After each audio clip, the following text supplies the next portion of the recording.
Chennai shopping మాల్లో ఉగాది వేడుకలు. మీ పండుగ షాపింగ్ చెన్నై షాపింగ్ మాల్లో చేయండి. అందమైన వస్త్రాలతో పాటు విలువైన బహుమతులు పొందండి. భయం అనేది ఎక్కడ అంటే పునర్విక వాళ్ళ నాన్నకి మంచి జరుగుతున్నప్పుడు ఏదో ఒక దగ్గర నెగిటివ్ అనేది తప్పకుండా ఉంటుంది. కొంతమంది ఫ్రాడ్ కాల్స్ చేసి వార్నింగ్ ఇవ్వడం, నువ్వు ఇది చేస్తున్నావు అది చేస్తున్నావు అని. ఒక మంచి పనికి ముందుకు పోతుంటే అలా చేయడం కరెక్ట్గా. ఇంతమంది జనం ముందుకు వచ్చినప్పుడు ప్రతి ఒక్కరు రెస్పాన్స్ అవ్వకుండా ముందుకు పోవాలి. ఇలా జరిగేటప్పుడు కొన్ని ఫ్రాడ్ కాల్స్ వచ్చాయి సార్. వార్నింగ్లు వచ్చాయి. ఫ్రాడింగ్ అంటే ఇప్పుడు మీ దగ్గర మీకు 25 lakhs ఇస్తామండి, మీరు ఇంత పే చేయండి అని ఇలాంటివి కొన్ని వచ్చాయి. ఇంకొకటి మేము అంత ఇస్తామని చెప్పేసి కొంచెం టార్చర్ పెట్టినట్టు కూడా ఉన్నాయి. కొన్ని రాంగ్ కాల్స్, నేను ఆ వ్యక్తిని, నేను ఈ వ్యక్తిని, నేను ఖచ్చితంగా మీకు హెల్ప్ చేస్తాను అని చెప్పి చెప్పడం చాలా జరిగాయి. ఇది కూడా కొంచెం టార్చర్ అనుభవించాను. బట్ ఇది మీరు స్టార్ట్ చేసిన మధ్యలో అనుభవించాను. ప్రజెంట్ అయితే దీన్ని ఎలా ముందు తీసుకెళ్ళాలి, ఇక నార్మల్గా నేను ఒక సెలూన్ షాప్ ఉందండి నాకు. నేను డైలీ మార్నింగ్ లేస్తాను, నా కుటుంబం, నా ఇండ్లు, మా షాపు, ఇంతే. పెద్ద ఏం లేదు. అలాంటి వ్యక్తికి సడన్గా ఎంత పెద్ద బాధ్యత వచ్చిందంటే ఆనందంతో పాటు భయం కూడా ఉంటుంది సార్. అంటే ఎప్పుడు రీసెంట్ మ్యారేజ్ అయిందా మీకు? లేదు సార్, నాకు 21లో మ్యారేజ్ అయింది, 23లో బాబు పుట్టాడు, 25లో పాప పుట్టాడు. ఎలా తెలిసింది డిసిజన్? పాపకు వచ్చేసి SMA type 1 అని చెప్పేసి 5 months తర్వాత తెలిసింది. తీసుకెళ్లారు? ఏమైనా హెల్త్ బాగాలేదా? హాస్పిటల్ తీసుకెళ్లారు? సరే జనరల్గా తీసుకెళ్ళాము. అప్పటికి సిమ్టమ్స్ కొంచెం నార్మల్గానే ఉన్నాయి, అంటే కొంచెం తేడా కనిపించాయి. చూశారు, బిఫోర్ అక్కడ నుంచి మేము చూపించుకునే వాళ్ళము. వాళ్ళు చూసిన వెంటనే చెప్పారు తనకి ఏదో డౌట్ ఉంది, చేయిద్దామని చెప్పి చేయించాం. DNA టెస్ట్ చేయించాం. చేయించిన తర్వాత అందులో ఫైనల్ అయింది SMA type 1. అసలు అది ఏంటో తెలియదు. దాని గురించి వాళ్ళు చెప్పినా సడన్గా మాకు అర్థం కాదు. యూట్యూబ్లో వాటిలో చూసి మనం నాలెడ్జ్ పెంచుకున్నాం తప్ప అంతగా వాళ్ళు చెప్పింది కూడా అంత టైం కూడా ఇవ్వరు. జస్ట్ జనరల్గా మీరు ఇక్కడ కాదంటే హైదరాబాద్కి వెళ్ళిపోండి అన్నారు. హైదరాబాద్లో రెయిన్బో హాస్పిటల్ చూపించుకున్నాం. సార్ గారు చెప్పారు క్లారిటీగా. చెప్పింది తర్వాత ఏంటంటే ఈ అమౌంట్ కాస్ట్ ఒకటి మైండ్లో నిలబడిపోయింది. వేరే ఆప్షన్స్ కూడా ఉన్నాయి, కానీ అమౌంట్ సెట్ అయినప్పుడు మనకి తెలిసిన వేలోనే వెళ్ళాలి. అమౌంట్ సెట్ కానప్పుడు వేరే ప్రాసెస్ ఉంటాయి. బట్ ఏంటంటే బతుకున్నప్పుడే చేయించుకోవాలి. ఏదైనా జరిగింది అనుకోండి, ఇంత చేసి వేస్ట్ అవుతుంది. ఇంకొకటి మీకు చెప్పాల్సింది ఏంటంటే ఈ SMA type ఉన్నప్పుడు, type 1 ఉన్నప్పుడు బేబీ లైఫ్ టైం కూడా చాలా తక్కువ ఉంటుంది. నాకు చెప్పింది 1 year 1.5 year. ఇప్పుడు 1.5 year స్పాన్ ఉంది. ఈ మధ్యలోనే వేయాలి ఇంజెక్షన్? వేస్తాం, ఖచ్చితంగా వేస్తాం. అలానే ముందుకు వచ్చాను. మీ సపోర్ట్ త్వరలో నేను ట్రీట్మెంట్ చేయిస్తాం. మేబీ ఇంత అమౌంట్ కలెక్ట్ అవుతుందని ఏ రోజు ఏ పూట కూడా అనుకోలేదు. అయింది, చాలా దగ్గరకు వచ్చేసాం. మేబీ 1 monthలో మనం ట్రీట్మెంట్ చేయించేస్తాం. ఓకే. మధ్యలో ఏమైనా మళ్ళీ అవసరాలు పడుతున్నాయా? అంటే అక్కడ లేదండి, దేవుని దయ వల్ల పాప అందరి ఆశీర్వాదాలతో మనం ఏమీ తెలియదు, కానీ ఇంతవరకు ఏ రోజు మమ్మల్ని ఇబ్బంది పెట్టలేదు. అది చెప్పుకోదగ్గ విషయం. ఇంత పెద్ద ప్రాబ్లం ఉన్నా కూడా ఏ రోజు పాప కానీ ఒకరోజు ఇబ్బంది పెట్టలేదు మమ్మల్ని. అది ఫస్ట్ ఆఫ్ ఆల్ నా ప్రౌడ్ సార్ అది ఆ విషయంలో.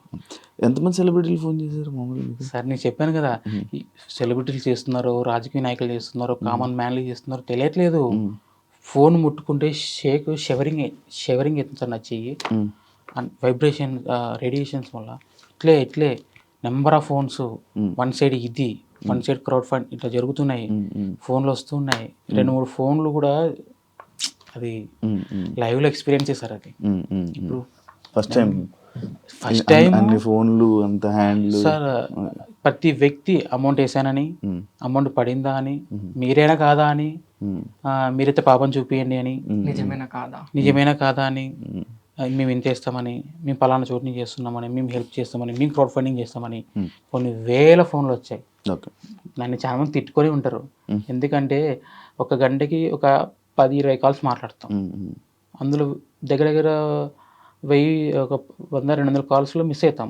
వాళ్ళందరూ నన్ను ఇంకా ఖచ్చితంగా అనుకుంటారు, తప్పుగా అనుకుంటారు. కొంచెం కష్టం అవుతుంది. ఎలా చేయగలం సార్ చెప్పండి? ఒక్కరి వల్ల ఏది కాదు. మేబీ నా తమ్ముడు మాట్లాడాడు కూడా సరిపోలేదు. అంటే ఒక్కసారిగా మనం తెలియని ప్రపంచంలోకి మేము అడుగు పెట్టినాం. బట్ దేవుని దయ వల్ల చివరికి కావాల్సింది సేవ్ పునర్విక. తనకి ఇంజెక్షన్ వేయించాలి, తను నాతో పాటు ఉండాలి, అంతే. అంటే ఇప్పుడు మధ్యలోనే ఫండింగ్ ఆపేశారు కదా, అంటే లైక్ 16 ఇంకా అవ్వలేదు. హాస్పిటల్ ఏమైనా హెల్ప్ చేస్తానని చెప్పారా? సపోర్ట్ చేస్తామని చెప్పారు. ఏమన్నారు? అదొకటే కాదు, మేబీ నేను ఇలా స్టార్ట్ చేసిన తర్వాత చెప్పాను కదా, కొన్ని కాల్స్ అవి రావడంతో కొంచెం ప్రజెంట్ అయితే కొంచెం స్ట్రక్ అయిపోయా. మేబీ డాక్టర్ నాకు క్లియరెన్స్ ఇచ్చిన తర్వాత అవసరం పడితే నేను మళ్ళీ అడుగుతాను. లేదు సరిపోతుందంటే కూడా చేయించుకుంటాను. ఇన్ కేస్ మిగిలితే కూడా డొనేట్ చేస్తాను. ఓకే. మీరు ఇప్పుడు మీ ఊరోళ్ళు ఎవరైనా వచ్చి సపోర్ట్ చేసి మీకు వస్తున్నారా ఇంటికి వచ్చి సపోర్ట్ చేశారా మీ ఊరోళ్ళు? స్టార్టింగ్లో కొంచెం నార్మలే, కానీ ప్రజెంట్ చేస్తున్నారు సార్. స్టార్టింగ్ తెలిసినప్పుడు మీ ఊరోళ్ళు ఏమన్నారు? రియాక్షన్స్ తెలియదు, ఫస్ట్ తెలియదు వాళ్ళకి. చెప్పలేదు, ఎవరికి చెప్పుకోలేదా? మీ ఫ్యామిలీ వాళ్ళకి? మా ఫ్యామిలీకి చెప్పుకున్నాం సార్, బయట వాళ్ళకి తెలియదు. చెప్పినా కూడా ఇది అందరికీ తెలిసిన విషయం కాదు. అసలు ఇది ఏంటి అనేది ఫస్ట్ 16 కోట్ల గురించి ఆలోచిస్తారు తప్ప ఏంటి అనేది ఎవరికి క్లారిటీ లేదు. అవును. చెప్పాలంటే ఇప్పటికైనా కూడా నాకు నా కూతురు ట్రీట్మెంట్, ఇంజెక్షన్, 16 కోట్ల ఇవే మైండ్లో ఉంటాయి తప్ప ఇంకా ఏంటి మనకి. కానీ స్టార్టింగ్లో మనం చెప్తున్నప్పుడు ఎవరు పట్టించుకోరు. కానీ ఇది వైరల్ అయ్యాక ఇంత ఫుల్ అందరికి జనాలందరికీ సెలబ్రిటీస్ అందరికీ తెలిసాక అప్పుడు పట్టించుకోవడం స్టార్ట్ చేయడం, అప్పుడు మన దగ్గరికి రావడం, ఎవరికైనా సపోర్ట్ చేయాలంటే తెలియాలి ఫస్ట్, వాళ్ళ వరకు వెళ్ళాలి కాబట్టి అప్పుడు సపోర్ట్ చేస్తారు. నేను ఫస్ట్ నుంచి కూడా గవర్నమెంట్ చుట్టూ నెక్స్ట్ మా ఏరియా, మా బంధువులు అంటే మా ఫ్రెండ్స్ వీళ్ళు హెల్ప్ తీసుకున్నాను బాగా. ఇంకా తర్వాత ఆటోమేటిక్గా అది వెళ్ళిపోయింది సార్ అలాగా. ఏదైతే ఉంది మంచి ఇది ఉంది. అండ్ మీ గురించి మీకోసం కలెక్ట్ చేసిన డబ్బులు తేవడం ఇవ్వడం కోసం ఒక పర్సన్ కూడా మన కోసం 200 కిలోమీటర్లు పునర్విక వాళ్ళ నాన్న కోసం, పునర్విక కోసం సుమారు వరంగల్ నుంచి వచ్చాడు, బైక్ మీద వచ్చాడు, మిలారామని చెప్పాము వచ్చాడు. అలాగే ఇంకొక క్యాంపెనింగ్ చేశారు. ఇంకో అబ్బాయి గురించి చెప్పాలి సార్, మైండ్ మిస్ అయ్యాను. ప్రసాద్, రాజమండ్రి ప్రసాద్ అని చెప్పేసి ఒక అబ్బాయి, మీరు నమ్మరు, పేరెంట్గా నేను అర్జీ ఇవ్వచ్చు సీఎం సార్కి, పిఎం సార్కి. బట్ ఆ అబ్బాయి ఒక నార్మల్ వ్యక్తి, కొంచెం నాలెడ్జ్ ఉన్న వ్యక్తి. సీఎం సార్కి లెటర్ ఇచ్చాడు, నా తరపున అర్జీ ఇచ్చాడు.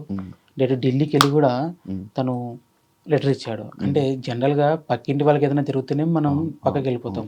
అటువంటిది ఏమాత్రం సంబంధం లేని వ్యక్తులు ఇంత చేశారంటే ఇప్పటికీ నమ్మబుద్ధి కాదు సార్. విచిత్రం ఏంటంటే 2-3 ఫోన్లు కూడా పోయాయి. ఆ ఢిల్లీకి వెళ్ళిన అబ్బాయి ఫోన్ వెళ్ళిపోయింది.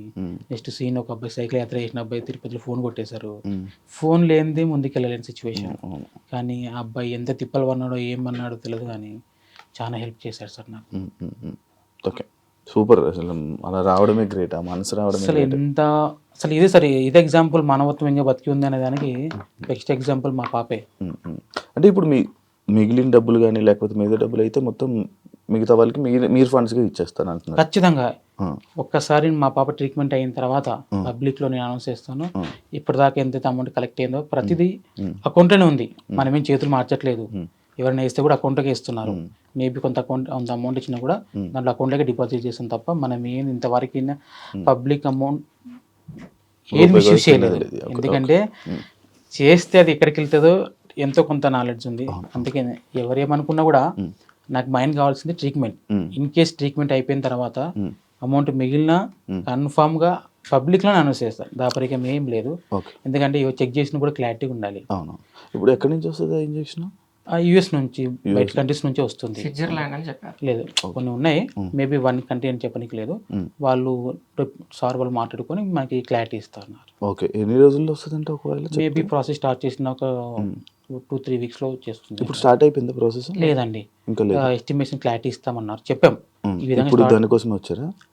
ఫస్ట్ మనం పిఎం నుంచి వచ్చిన, సెంట్రల్ నుంచి వచ్చిన ఈ పిఎం రిజిస్ట్రేషన్ చేసుకొని వచ్చాము. అది అయిపోయిన తర్వాత హాస్పిటల్కి వెళ్ళిపోయి రెయిన్బో హాస్పిటల్లో, యాక్చువల్గా ఎస్ఎంఏ టైప్ వాళ్ళకి జనరల్గా ట్రీట్మెంట్ రెయిన్బో హాస్పిటల్లో రమేష్ పోనీకి సార్ అని చెప్పి చూశారు. ఫస్ట్ నుంచి కూడా మేము అక్కడికి చూపించుకుంటున్నాం. ఆ క్లారిటీ ఉండడం వల్ల మేము అతన్ని సపోర్ట్ అడిగాము, చెప్పాం ఈ విధంగా కరెక్ట్ అయ్యింది. సార్ కూడా చెప్పారు సార్ స్టార్టింగ్లో, క్రౌడ్ ఫండింగ్, గవర్నమెంట్ సపోర్ట్ అంత ఈజీ కాదు, మొదలు పెట్టిన వాళ్ళలో ఒకరు ఇద్దరు సక్సెస్ అవుతారు అని అన్నాడు. అందులో మా పాప కావడం కూడా గొప్ప విషయం. నేమ్ బ్రాండ్ అయిపోయింది. ఒక్క విలేజ్ ఒకసారి అసలు అన్ఎక్స్పెక్టెడ్గా పేరు పెట్టడం, ఆ పేరు ఇంత బ్రాండ్ నేమ్ తీసుకెళ్ళడం కూడా లైఫ్ టైం తను జనాల మనిషి. Yes sir, yes sir. ఆ డబ్బులు నేను ఒకసారి మళ్ళీ చెప్పాను. వరంగల్ నుంచి సార్ హనంకొండ నుంచి 150 కిలోమీటర్స్ నుండి యాక్టర్ లక్కీ వరంగల్ అనే ఇన్స్టా ఐడి ఉంటుంది బ్రదర్కి, యాక్టర్ లక్కీ తను ఒక 3 days క్యాంపెనింగ్ చేశాడు భద్రకాళి దగ్గర, కొన్ని చోట్ల వరంగల్ క్యాంపెనింగ్ చేసి మన స్టేట్ కాకుండా కూడా పునరుక పక్క స్టేట్ అయినా కూడా ఆ చిన్నారి కోసం ఒక మంచి మనసుతో 1 lakh గ్యాదర్ చేశారని చెప్పడంతో మీరు ఈరోజు ఫ్రెండ్స్ నేను లొకేషన్ చెప్తాను అక్కడికి వచ్చి వాళ్ళ నాన్న నాతో ఉంటారు, వాళ్ళ నాన్నకి ఇచ్చేయండి అని చెప్పాను. ఇప్పుడు ఆ బ్రదర్ కూడా మనతో ఉన్నారు. Okay, lucky brother.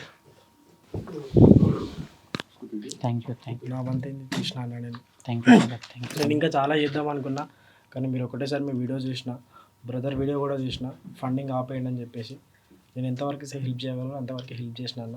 నిజంగా పాప అయితే బతకాలి. ఖచ్చితంగా బతుకుద్ది. కొన్ని చోట్ల పూజలు చేస్తున్నారు సార్ పాప కోసం బతకాలని చెప్పేసి.